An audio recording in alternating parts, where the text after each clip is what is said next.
Bonsoir et bienvenue à toutes et à tous à l'émission Éthique dans la société et les médias. Nous nous retrouvons en ce vendredi pour discuter non pas de la France mais du Maroc. Nous allons aborder ce soir plusieurs thèmes. D'abord l'organisation de la famille royale, ensuite l'organisation des cultes et nous allons nous intéresser à une question d'actualité qui concerne l'efficacité ou non du dispositif de la lutte antiterroriste mis en place au Maroc.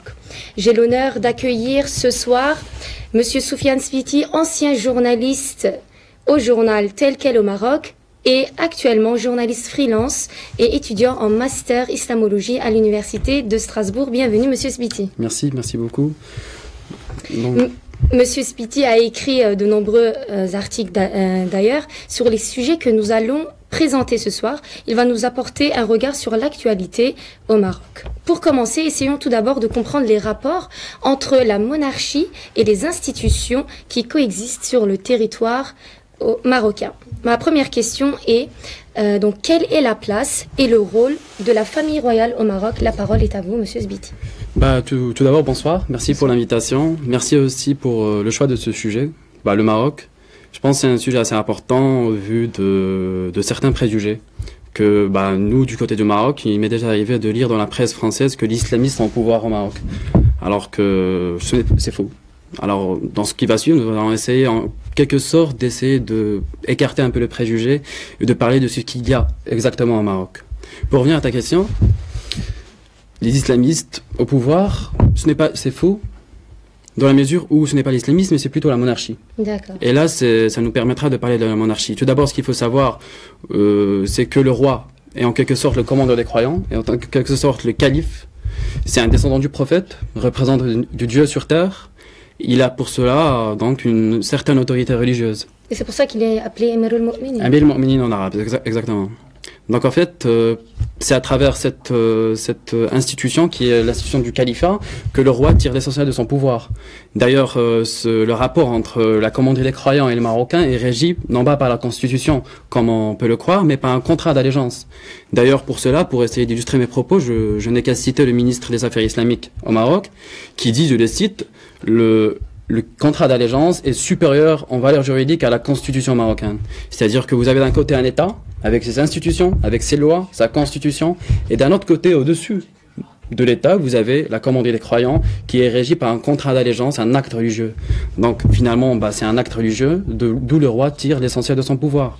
Et son pouvoir est aussi vaste que possible, c'est-à-dire que cela peut tout aussi bien concerner la religion, l'économie, les militaires, les affaires étrangères, tout ce qui concerne aussi le Parlement. Alors même, au moment même où nous parlons maintenant, le roi est en train de donner un discours inaugural au Parlement. C'est-à-dire qu'il, à l'occasion de la rentrée parlementaire, il essaie en quelque sorte de dresser une feuille de route. Et cette feuille de route est suivie par les parlementaires durant toute l'année. Si je me souviens bien, il y a 2 ou 3 ans, le roi avait fait dans son discours, il incitait les parlementaires à essayer de se concentrer dans tout ce qui concerne l'administration locale. Et là, pendant toute l'année, vous avez des parlementaires dont l'essentiel du travail consistait à élaborer des textes législatifs pour réformer l'administration locale. Donc voilà. Et bon, certains disent que depuis la Constitution 2011, nous avons eu un référendum en 2011, certains disent que les choses ont changé. C'est un peu vrai. Les choses ont changé, mais de manière assez relative. C'est-à-dire que le roi a accepté de partager une partie de ses pouvoirs. Partager ses pouvoirs, notamment avec le gouvernement. Avant la Constitution de 2011, nous avions un Conseil des ministres. Maintenant, nous avons un Conseil des ministres présidé par le roi et un Conseil du gouvernement présidé par le gouvernement. Que fait ce Conseil du gouvernement? À mon avis, c'est quand même les affaires courantes du gouvernement. Donc voilà. D'accord, merci. Et quels sont les partis politiques dominants au Maroc? Qui sont-ils et quels sont leurs objectifs? Alors en fait, c'est assez particulier parce que nous avons 3 types de partis. Nous avons tout d'abord les partis historiques traditionnels, à l'image du parti de l'Istiqlal, le parti de l'indépendance, ainsi que certains partis de gauche, et qui sont pour l'essentiel issus du mouvement national que nous avons depuis les années 60, depuis l'indépendance, au lendemain de l'indépendance qui a eu lieu en 1956. Ces partis, avant Mohamed VI, l'actuel roi, ils étaient pour la plupart opposants au roi Hassan II. Aujourd'hui, on le trouve toujours, mais ils sont plus ou moins affaiblis. Affaiblis, ce sont les chiffres des élections législatives qui nous le disent, ils sont en recul.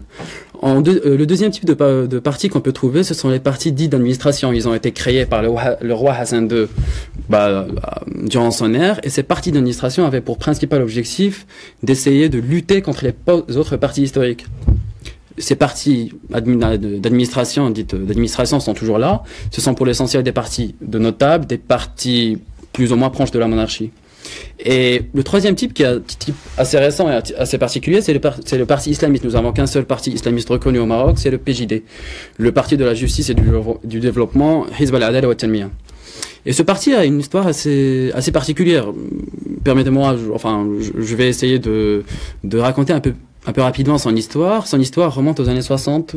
À la fin des années 60, les dirigeants de l'actuel parti étaient à l'époque des jeunes, et tous étaient engagés dans une sorte d'organisation plutôt moins clandestine qui s'appelait la jeunesse islamique, Al-Shabib al-Islamiyya.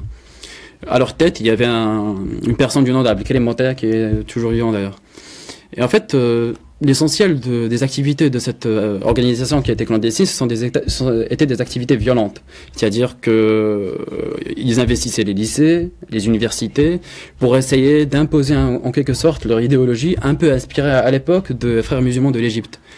Et via ces activités, il est arrivé un jour le drame, c'est-à-dire l'assassinat d'un leader de gauche qui s'appelle Omar Ben Jelloun. Après ça, nous avions Abdelkarim Motaya qui s'est enfui en Arabie Saoudite, et les jeunes, les actuels dirigeants du Parti de la Justice et du Développement, qui sont restés au Maroc et qui ont été arrêtés puis condamnés. Quelques mois, je pense qu'ils ont été arrêtés pendant 4-5 mois, condamnés pour 4-5 mois, ils ont été arrêtés puis libérés.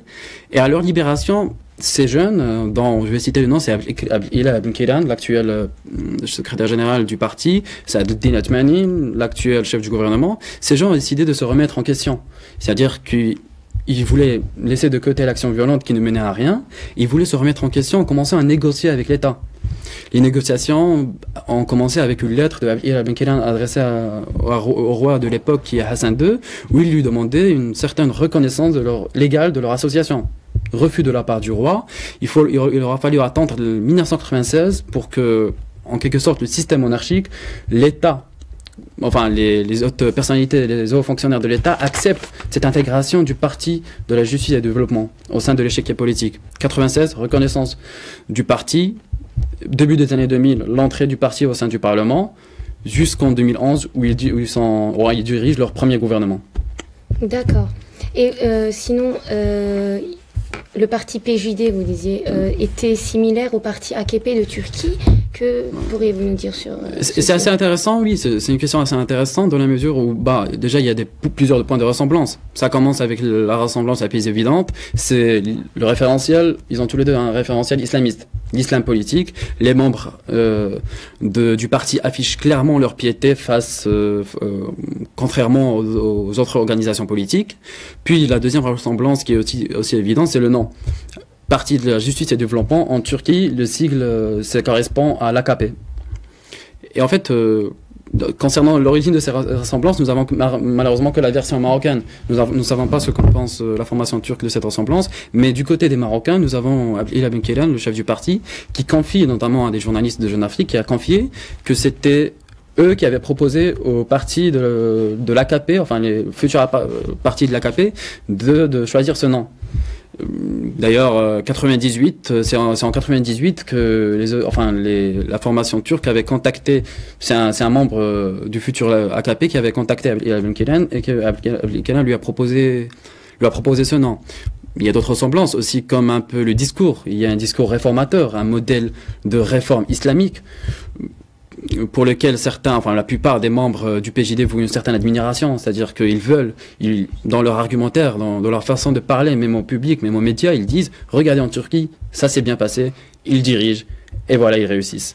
Et nous voulons faire la même chose au Maroc. » Il y a ça, il y a un terme qui est assez récent, c'est un peu l'état profond, c'est-à-dire « Dawla al-Amiqa », c'est-à-dire qu'en Turquie, Erdogan parle souvent d'état profond pour quand il veut réformer. En Égypte aussi, on parlait à l'époque de Morsi d'état profond, et au Maroc aussi on parle d'état profond en plus de tahakkum, c'est-à-dire l'autoritarisme de l'état profond. C'est-à-dire qu'il y a au sein de l'état profond des personnes proches de la monarchie qui sont contre les réformes, qui essaient de lutter contre les PJD.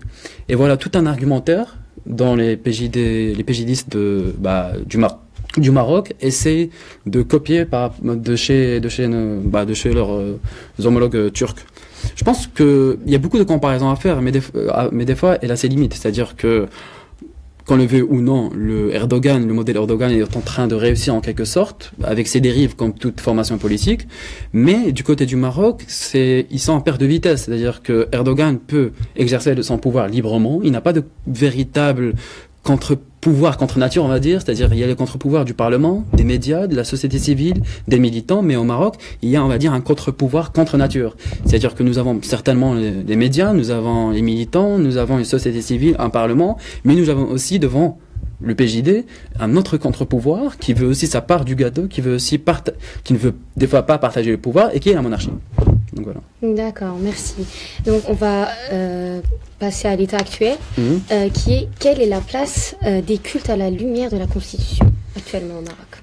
En fait, vous n'êtes pas sans savoir que le Maroc est un État musulman, qui se réclame État musulman. C'est un État dont la Constitution précise que l'islam est une religion d'État. La liberté de culte est reconnue. La liberté de conscience n'est pas reconnue. Il y a certains aspects du code pénal, dont notamment l'apostasie, qui ne sont pas reconnus. Mais le prosélytisme est reconnu, c'est-à-dire que on refuse aux tout citoyen marocain de changer de religion, et le prosélytisme, on refuse à un Marocain, même s'il s'est converti, d'essayer de propager un peu sa foi, et notamment chrétienne, dans la plupart des cas que nous avons ici. Donc voilà. Concernant l'organisation du culte, il y a la communauté juive qui est historiquement implantée au Maroc. D'ailleurs, la Constitution reconnaît en quelque sorte, pour la citer, c'est l'unité du Maroc qui est influencée par des origines hébraïques, en quelque sorte. La communauté juive s'autodirige. La communauté chrétienne, comme j'ai pu le dire, on peut pas, selon le discours officiel, il n'y a pas de Marocains chrétiens, c'est-à-dire qu'il n'y a que des Marocains juifs et musulmans. Donc, bien évidemment, les églises installées au Maroc sur à peu près tout le territoire sont réservées aux étrangers, c'est-à-dire les expatriés français, mais aussi expatriés d'origine subsaharienne. Donc, voilà. D'accord. Et donc, quel est le statut de ces ministres de culte au Maroc? Voilà, c'est assez particulier parce que nous avons par exemple les imams et un peu tous les boulots, tous les jours de travail qu'on trouve dans une mosquée. En fait, depuis 4 ans, 5 ans, il y a eu un décret royal publié où il était question en quelque sorte d'organiser leur statut. Sauf qu'en organisant leur statut, il y a des articles du décret royal en question qui interdisent à l'imam toute activité syndicale et toute activité politique. C'est assez problématique dans la mesure où ces imams, pour la plupart, sont en situation de précarité, qu'il leur arrivait souvent de manifester pour améliorer leurs conditions. Et c'est très politique le fait de vouloir organiser des imams.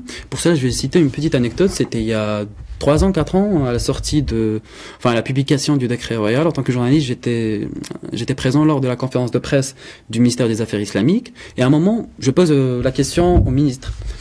Et je pose la question au ministre, une question qui n'est pas banale à mon avis, qui est, monsieur, vous avez décidé de réformer en quelque sorte le statut des imams pour essayer en quelque sorte, entre guillemets, de les domestiquer. Est-ce que ce n'est pas pour préparer les prochaines élections locales qui allaient avoir lieu quelques mois après?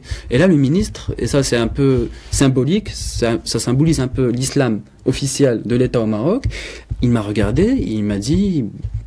mon fils, je suis désolé, mais tout ce qu'on est en train de faire ici, dans ce ministère du gouvernement, cela dépasse les élections, cela dépasse les formations politiques et cela dépasse les considérations partisanes. Donc c'est assez particulier de dire ça, parce que premièrement, c'est un ministre. Bon, finalement, il avait raison parce que cela fait 3 gouvernements qu'il est là. Il est toujours là. À l'époque, c'était un autre gouvernement. Et là, c'est assez symbolique dans la mesure où il y a une volonté de la part de ce ministre qui, rappelons-le, est technocrate. C'est un ministère de souveraineté. Il ne dépend pas du chef du gouvernement. Il est directement, on va dire qu'il est plus proche de la monarchie. Et là, c'est une façon de dire que l'islam n'appartient qu'à une seule personne. L'islam appartient au roi, tout simplement, que l'islam n'appartient pas au parti, bien évidemment, et que l'organisation de l'islam, les considérations techniques, les considérations financières ne sont pas du ressort ni du gouvernement, ni du Parlement. Et ça c'est assez paradoxal quand on voit qu'au Maroc, les imams, la religion est instrumentalisée. Et la première personne, enfin la première entité, la première personne, on va dire, qui instrumentalise l'islam, c'est le roi. C'est-à-dire, à titre d'exemple, durant le référendum constitutionnel, nous avions dans les mosquées des prêches d'imams qui ordonnait, qui appelait au vote de oui à la Constitution. Et ça, nous rentrons déjà dans l'instrumentalisation. Et encore, pour revenir à la fameuse conférence de presse d'il y a quelques années, un autre journaliste avait posé la question de l'instrumentalisation des imams. Et là, la réponse du ministre était tout simplement assez politique. Il lui a dit que voilà, oui, nous ordonnons aux imams on ordonne aux imams ce qu'ils vont dire, c'est bien, mais des fois ça sert aussi pour faire des appels au don du sang, pour faire des appels à la solidarité sociale, etc., etc. Donc voilà, c'est un discours de l'État pour essayer en même temps de dire que les partis politiques, ni le Parlement, ni le gouvernement n'a le droit, ne peut avoir son mot à dire sur la religion, mais ça reste le roi, le première personne qui contrôle la situation. D'accord, donc c'est lui qui décide. Exactement. Tout. D'accord. Et que pouvez-vous nous dire sur la tolérance religieuse actuelle au Maroc? Voilà, la tolérance religieuse est assez particulière parce que, par exemple, je donnais tout à l'heure le cas du code pénal, de quelques articles du code pénal. Il y a aussi un autre article, l'article 222, je pense. Oui, l'article 222 qui concerne le jeûne, les déjeuners publics durant le Ramadan. Cet article, je le cite pour être précis, celui qui est notoirement connu pour son appartenance à la religion musulmane qui rend ostensiblement le jeûne dans un lieu public pendant le temps du Ramadan, sans motif admis par cette religion, est puni de l'emprisonnement d'1 à 6 mois. Donc, et petite anecdote d'ailleurs, dans la plupart des McDonald's au Maroc, on trouve une affiche où il est indiqué que le restaurant et les restaurateurs ne peuvent servir que les non-musulmans durant la journée du Ramadan. Et ça, c'est assez étrange, c'est-à-dire que on est en train de dire le Marocain doit être musulman, qu'il est né musulman. Et là, ça pose différentes questions. C'est-à-dire, récemment, pas récemment, il y a quelques années, nous avions eu une autre forme d'intolérance religieuse à l'égard des chiites. Il y a eu des fermetures d'écoles irakiennes. Actuellement, nous sommes aussi contre les évangélistes marocains, c'est-à-dire qu'il y a un certain nombre de Marocains, certes minoritaires, mais ce sont des Marocains qui décident de se convertir à la religion évangélique, à l'évangélisme. Ils sont tout simplement arrêtés par les autorités, et pour essayer de contourner en quelque sorte le code pénal, ils n'utilisent pas l'apostasie parce que ce n'est pas pénalisé au Maroc, ils utilisent le prosélytisme. C'est-à-dire qu'un père de famille, s'il vient se convertir, forcément pour l'État marocain, il va convertir ses voisins, ses amis et ses enfants. Donc prosélytisme, il est arrêté et il écope de plusieurs, je pense de 6 mois à 1 an de prison. Donc voilà. La sanction est assez claire et nette. Donc, vous avez dit tout à l'heure que le Maroc est un pays musulman. Donc, quelle est la place de l'enseignement religieux au Maroc? Quels sont les profils des professeurs qui instruisent dans ces écoles? En fait, l'histoire de l'enseignement du Maroc, elle est assez récente, on va dire, parce que, par exemple, en tant qu'étudiant en islamologie, j'ai un mémoire à faire sur les manuels d'éducation islamique au Maroc. Et l'instauration de cette éducation islamique au niveau du scolaire, elle est assez récente. Elle est intervenue à partir du début des années 80.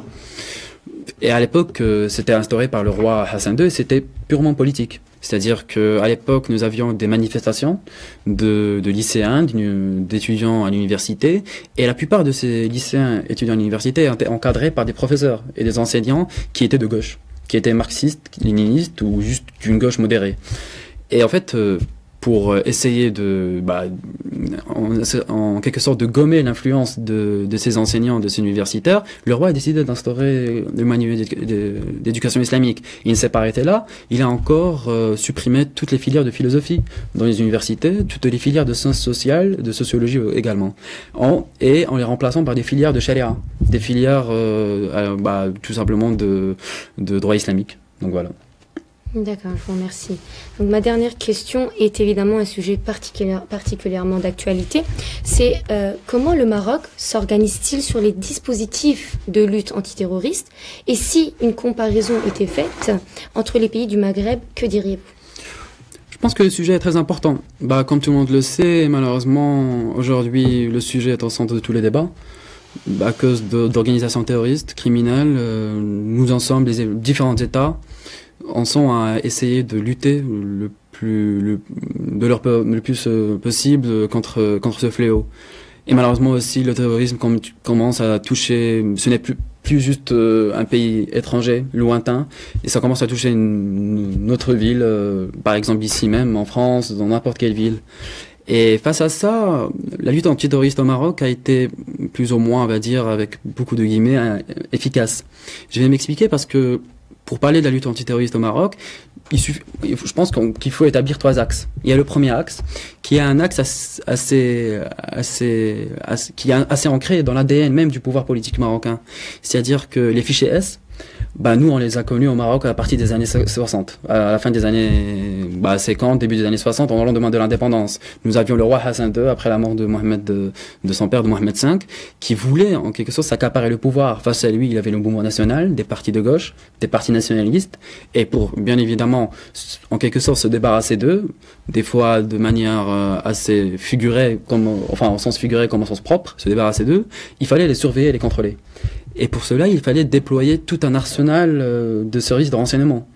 Ce qu'on appelle, le terme qu'on avait emprunté au Moyen-Orient, qui est le mukhabarat, c'est-à-dire le renseignement efficace, capable de suivre n'importe qui, partout, et vraiment d'être dans un état policier. Et il a réussi. Il a réussi jusqu'en 1999, jusqu'à son décès. C'est-à-dire que dans toutes ces années, ce qu'on connaît toujours comme étant le marzen, c'est-à-dire l'état profond, la police, les ministres plus ou moins corrompus, proches de la monarchie, le roi, la monarchie, etc. Et tout ce marzen contre les citoyens. Nous avions peur quotidienne au Maroc du marzen. Il fallait pas dire ça. Il fallait pas parler de Marx. Il fallait pas parler d'islam très radical. Le marzen est là et vous surveille. Et donc il fallait éviter ça. Jusqu'en 1999, l'année du décès de Hassan II. Après, il y a eu son fils. Son fils, c'était un peu une ouverture. Une ouverture.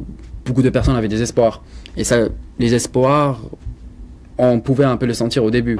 Entre 1999 et 2003, il y avait de l'espoir. Mais tout s'est arrêté en 2003. Le 16 mai 2003, c'était un peu...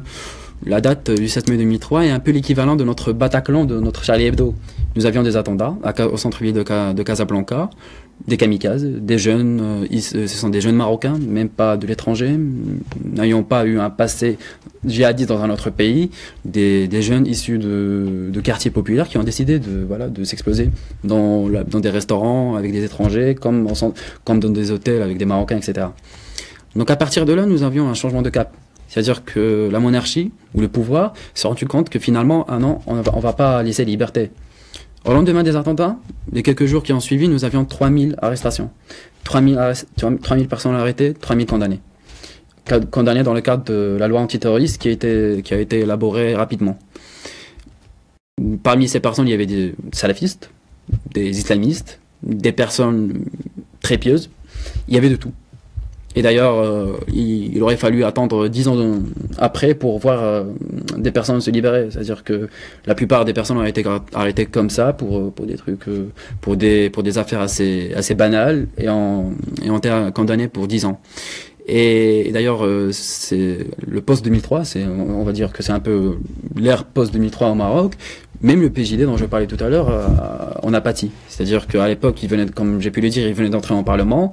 C'était un peu la jeune formation politique assez particulière au sein du Parlement qui s'imposait. Ils allaient être dissous. Dissous par le ministère de l'Intérieur, sous prétexte que leur position idéologique était ambiguë. Sous prétexte aussi qu'ils refusaient, ils critiquaient en quelque sorte la loi antiterroriste qui était très liberticide. Ils allaient être dissous par le ministère de l'Intérieur, donc nous avions des personnalités comme ça, Din Atmani, qui a accepté de négocier avec l'État, et finalement, dans ces négociations, ils sont toujours là, ils n'ont pas été dissous, donc finalement, première, on va dire, concession qu'ils ont dû faire, c'est de voter la loi antiterroriste. Deuxième concession, c'est de réduire énormément leur effectif, leurs candidats aux élections locales qui allaient avoir lieu, parce que le pouvoir venait d'avoir des attentats, ils ne voulaient vraiment pas avoir un raz-de-marée islamiste durant les élections locales.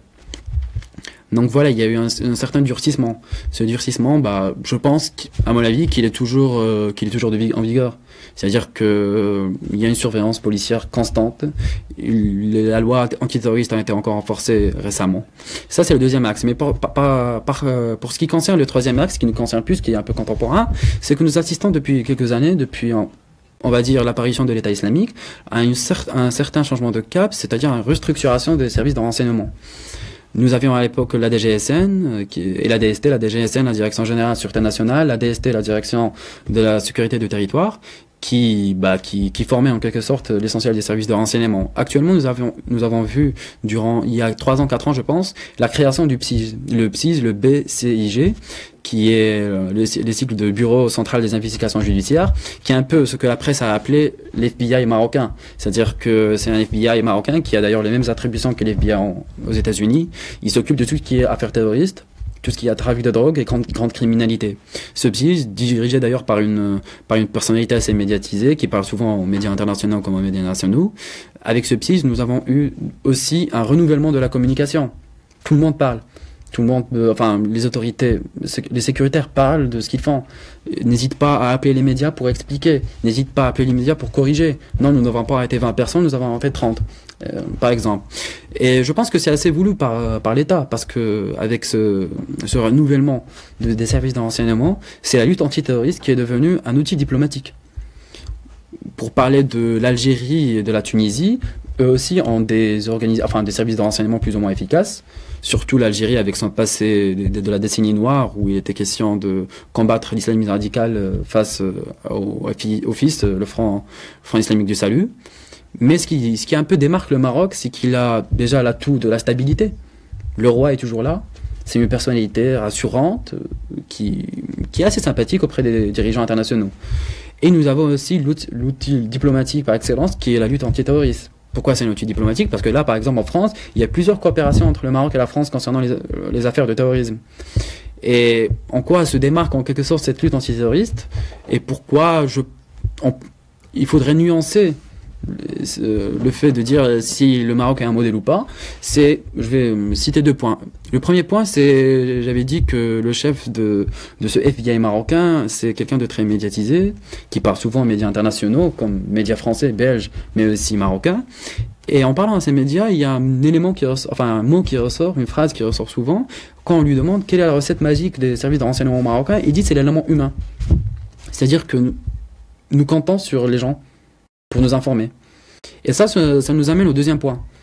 En quoi est particulière la lutte antiterroriste au Maroc? Là, je vais citer un exemple. Supposons que moi j'habite à Rabat, au centre-ville, dans un quartier plus ou moins tranquille.